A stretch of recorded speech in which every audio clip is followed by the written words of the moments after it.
ವಿಚ್ಚೆ ಅಂತ ಒಂದು ಶಬ್ದ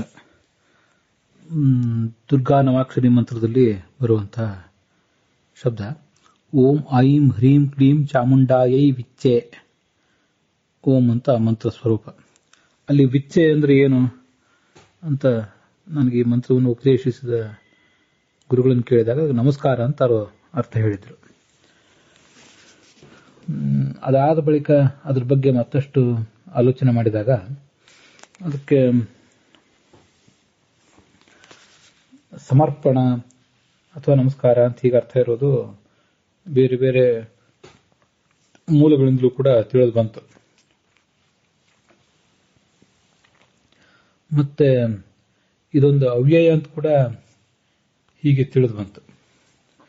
ಗರುಡ ಪುರಾಣದಲ್ಲಿ ಮತ್ತೆ ಈಗ ಬೇರೆ ಬೇರೆ ಕಡೆ ಅಂತಹ ಒಂದು ಪ್ರಯೋಗ ಇದೆ ಅಂತ ಹೀಗೆ ತಿಳಿದು ಬಂತು.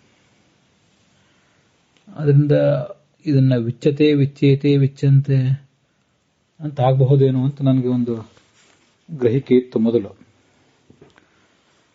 ಅದರ ಆತ್ಮನೇಪದ ಏಕವಚನ ರೂಪ ಇದು ಅಂತ. ಆದರೆ ಹೀಗೆ ಅವ್ಯಯ ಅಂತ ಆಮೇಲೆ ತಿಳಿದು ಬಂತು. ಸಮರ್ಪಿಸುವುದು ಮತ್ತು ನಮಸ್ಕರಿಸುವುದು ಅಂತ ಹೀಗೆ ಅದಕ್ಕೆ ಅರ್ಥ ಆಗ್ತದೆ ಅಂತ ಇಷ್ಟು ಈಗ ಕಂಡು ಬಂದಿದೆ. ಇದ್ರ ಬಗ್ಗೆ ಬೇರೆ ಏನಾದರೂ ಮಾಹಿತಿ ಯಾರಿಗಾರು ಸಿಕ್ಕರೆ ಅದನ್ನು ದಯವಿಟ್ಟು ತಿಳಿಸ್ಬೇಕು.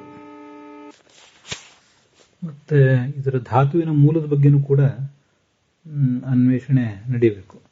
ಒಂದು ವೇಳೆ ಅದು ಕ್ರಿಯಾಪದವಾಗಿದ್ದರೆ, ಆತ್ಮನೇಪದ ಉತ್ತಮ ಪುರುಷ ಅಂತ ನಾವು ತಿಳಿದರೆ, ಅವ್ಯಯ ಆಗಿದ್ರೆ ಅದು ವಿಷಯನೇ ಬೇರೆ.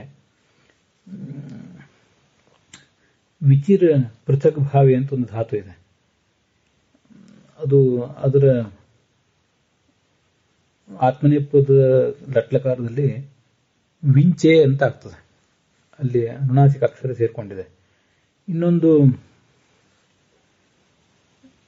ವಿಚ್ಛ ಭಾಷಾಯಾಮ ಧಾತು ಇದೆ, ಚುರಾದಿಗಣದ ಧಾತು. ಅದು ವಿಚ್ಛ ಒಂದು ಮೊದಲು ಅಲ್ಪಪ್ರಾಣ ಚಕಾರ, ಆಮೇಲೆ ಮಹಾಪ್ರಾಣ ಛಕಾರ ಹೀಗಿದೆ.